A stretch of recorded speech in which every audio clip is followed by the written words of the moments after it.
Hey, thanks for being a part of the conversation. Let's do some pod crashing. Episode number 327 is with Alex Fumero from the podcast More Than a Movie. Alex, congratulations on this podcast because you are entering an area that we need to know more about in the way that it's always been there. But I really honestly think that as movie lovers, we've never respected this space until you're coming out here with More Than a Movie.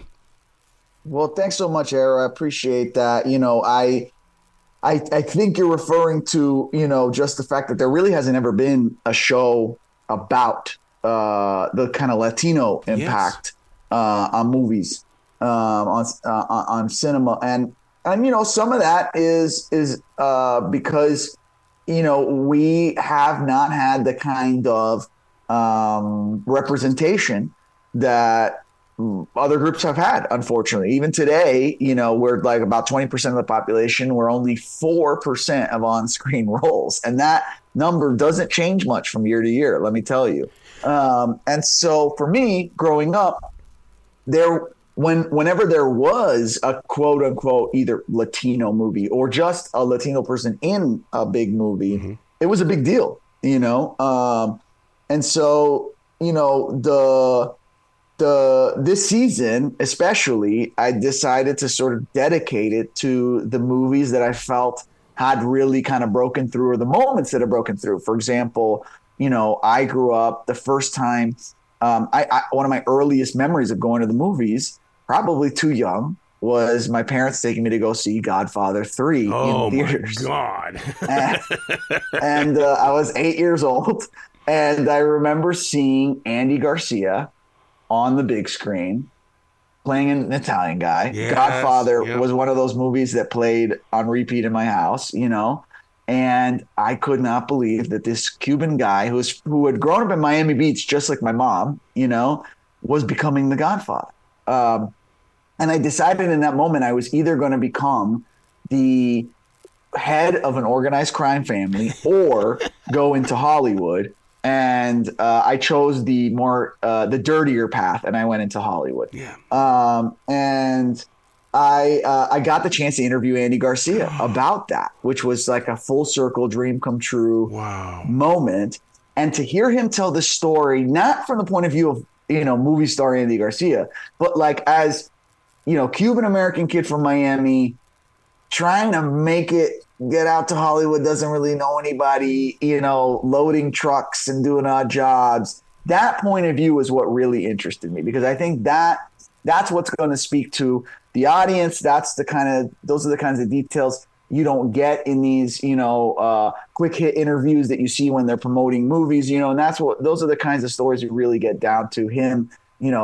Him playing paddle tennis with his buddy Steven Bauer, who played Manolo in Scarface, and showing up to the courts, and who are they playing against but none other than Al Pacino. And Andy's been in LA for like 6 months, and Godfather 3 is like 10 years away, and here's Steven Bauer putting him next to Al Pacino and going, "Hey Al, doesn't he look like you?" And he's like, "Oh yeah, he kind of looks like me." Like those kinds of bites, those kinds of little anecdotes are what I live for.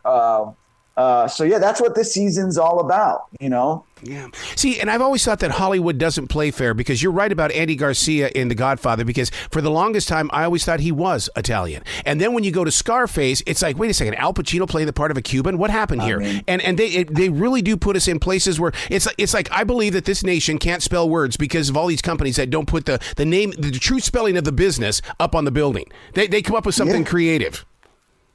Completely. And listen, there's definitely instances of people who are not of one culture playing another culture. Another great guy that I talked to, who I think has done a phenomenal job playing Latino characters for most of his career, is Lou Diamond Phillips. Yes. Lou Diamond Phillips is half Filipino, part Native American, part a bunch of other stuff. I mean, he's really, that's as American as you come when you're just a mix of a bunch of other stuff, And Lou played Richie Valens. Yes. The iconic Latino Chicano rock and roll icon, And but was just a kid from Texas, and at the time they had gone through every. I talked to the filmmakers. I talked to Taylor Hackford. I talked to Luis Valdez, and they described going through this extensive casting process of trying to find a Latino kid. Luis Valdez, the guy who wrote and directed that movie,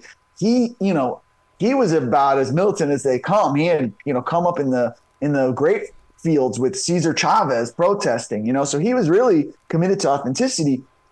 And they were reading Lou for the old part of the older brother, and they read all these people for Richie Valens, and then the studio, had their opinions, and the studio had put up this one choice that they weren't totally sold on, and I'll explain why. And finally, they bring Lou Diamond Phillips out to L.A. to read for Bob, the older brother. And Lou describes, reading with every actor, almost like he was part of the casting department. They just kept rolling him in, playing all these characters. And he kept reading Richie, and he wasn't really sure why. And he was sure he wasn't getting the Richie role because on the board was the casting choice that the studio wanted. And it said Richie Valens, and underneath there was a headshot. And the headshot said, John Stamos. Whoa. And so, almost, we were this close to having Uncle Jesse playing Richie Valens. And Lou really pulled it out. And by the end of that trip, they said to him, hey, Lou, we want you to play Richie, and that changed the trajectory of his entire life. So, yeah, man, it can happen. It can happen that, people who aren't Latino play Latino roles, but most of the time it's what you're saying. Most of the time it's Scarface. Yep. All respect to Mr. Pacino, legend, one of my favorite actors, but it would not be unfair to call that brown face, especially given that he literally made his face more brown with makeup, so it was let's just say it was refreshing to see Andy play, Vincent Mancini, So many times, even when Asians appeared on old television, they were typecast. And Lou Diamond Phillips, to me, was typecast in La Bamba because, every time I see him now, I always think of La Bamba. And that's not fair to him, the actor. It really isn't, because he needs to have a role where he can really express his real talents. Absolutely, and he's done some roles. He did a film recently where he's that I believe he was a producer on, where he played a Filipino actor. And, he describes having some challenges now because, so many people think he's Latino. He's played so many Latino characters, but now they won't even call him in for Latino roles anymore, which is a really interesting kind of reversal. And I think it's, these are the let's just call them side effects of progress, is you want nothing about us without us is the kind of positive is the popular phrase now. And, you want Latinos playing Latinos, but me personally, I look at Lou Diamond and I'm like, Filipinos are the Latinos of Asia. We both, Cubans and Filipinos both make lechon. You know what I mean? So we both love a roast pig, And so for me, I look at him and I say, Lou should be able to play whatever he wants. He has a great role in Stand and Deliver too, where he plays a Mexican kid from East LA, So I think there are cases. I think there are cases where exceptions can be made, but for the most part, we're looking at more than a movie at these kind of pivotal moments where you see big breakouts. I talked to Patricia Cardozo, the director of Real Women Have Curves, which was a Sundance indie darling that broke the career of America Ferrera, who of now Barbie fame, and what it was like casting a 17-year-old America in this role to lead her first big film, we talked to the creators of Spy Kids, and to Alexa Pena Vega, who is really like the first Latina, kind of superhero on screen, in that role. So, we're really looking at not only what these firsts were, but why, because again, I go back to this sad statistic of 4% of these on-screen roles. and what can we do? You know, what can we learn from the past to break through? But more than anything else, I have to say, the podcast is really about putting you, the listener, in the shoes of these people in Hollywood at the time that they were making it. You know, like, what is it like to just be a regular kid from some small town, you know, and get your big break? You know, what is it like to have a music icon like Richie Valens, you know, and like Taylor Hackford, of Oscar winner, director of Ray, you know, Blood and Blood Out. He talks about like loving Richie Valens and going up to Richie Valens' family's house and talking that family into trusting him with the rights to that movie. You know, like those are the moments that I really wanted to put the listeners in this season. Yeah, in this age of Netflix and Hulu, and we can download or even stream any movie we want, but we still don't understand who people like Natalie Morales is. I mean, and that to me is where that's what we're missing about the movie experience. Get to know who these actors and actresses are. Absolutely. And Natalie's an exceptional case. I mean, you know, that is a name you're going to hear more about. And I'll tell you, it's in no small part due to the fact that she had a dual directorial debut.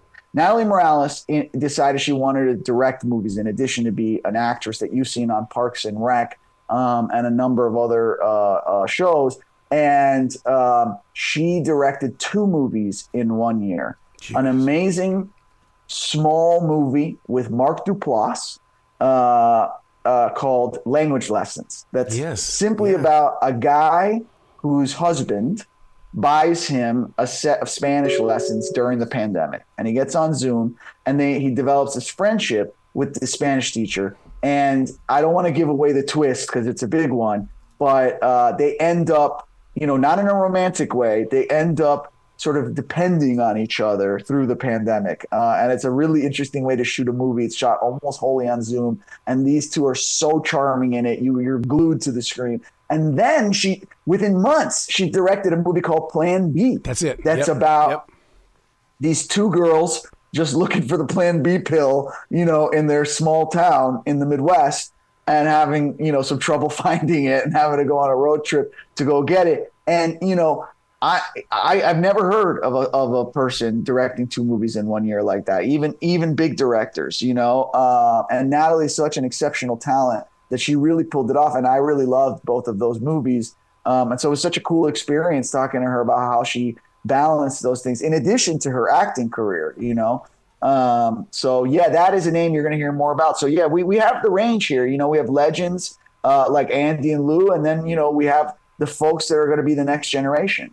You know what's really interesting, Alex, about what you're doing, and I respect you 100% for what you're doing in sitting down to have real conversations with every one of these people, because in this moment of now, sure, it's a podcast, but I'm always focused on 25 to 50 years from now when you took the time to sit down and have a conversation with people who are no longer with us. And I hope you are protecting these interviews in ways that your focus is also on the long-term future. Well, Arrow, I really appreciate that. And that, you know, one of the people that I was really excited to talk to with that in mind was Luis Valdez, who I mentioned earlier. Luis is a guy, he directed La Bamba. Yep. He directed the film version of a play that he wrote called Zoot Suit. Yes. And Zoot Suit is the movie that made Edward James Olmos a star. It is also, in all of my interviews, going back to season 1, I can't tell you, I would venture to say it's not an exaggeration that 50% of the people actors that I have interviewed for season 1 and season 2 were inspired to become actors or believe that they could make it because they either saw a production of Zoot Suit, saw the movie Zoot Suit, or were in Zoot Suit. Mm-hmm. Mm-hmm. And so, and this guy has such an unusual trajectory to Hollywood. He really started his career doing plays in the middle of the fields with Cesar Chavez during the sort of migrant, you know, organizing era, you know, out here in California, you know, the grape strikes and all that stuff. This is where this guy cut his teeth, doing plays on the back of ox carts for these people and getting them involved in the theater making. And so, I wanted to preserve that history of Teatro Campesino, which is this legendary Chicano, mostly Chicano, but Latino theater company that includes people like Tony Plana, who you've seen in a number of movies. Yeah. And so Luis started there. So yeah, this is also a kind of, his I hope important historical record for that reason. And to give people like Luis their due, because we don't have folks like Edward James Olmos without Luis. Yeah. Let's stay in the future just for 1 second, only because there's something that's happening in a major league way in this nation. We all know that it's changing, but for the first time in history, Latin-based music outperformed other styles and genres of music in 2023. I believe it's coming to movies as well. I believe that we're going to see more of this, and it's not going to be like I said earlier, stereotypical. I mean, I look from your mouth to God's ears, right? But I'm a little more skeptical. Really? Yeah. Not because, this is the funny thing, man. In my day job, we'll say, when I'm not getting to host a podcast more than a movie, I make documentaries, and before that, I was a TV executive at HBO and other places. And, I have the good fortune that my parents, who literally came to this country penniless, created a very stable kind of middle-class background for me, and that allowed me to pursue what is admittedly a kind of bougie thing to do. When you tell your parents you want to be an actor initially, or even a producer, and they're penniless immigrants, they look at you a little askance, they're like, hey, wouldn't you rather be an engineer or a lawyer, and so, there's a lot of the socioeconomics are not in our favor. Latinos, except for Native Americans, Latinos are the lowest earners of any group in America.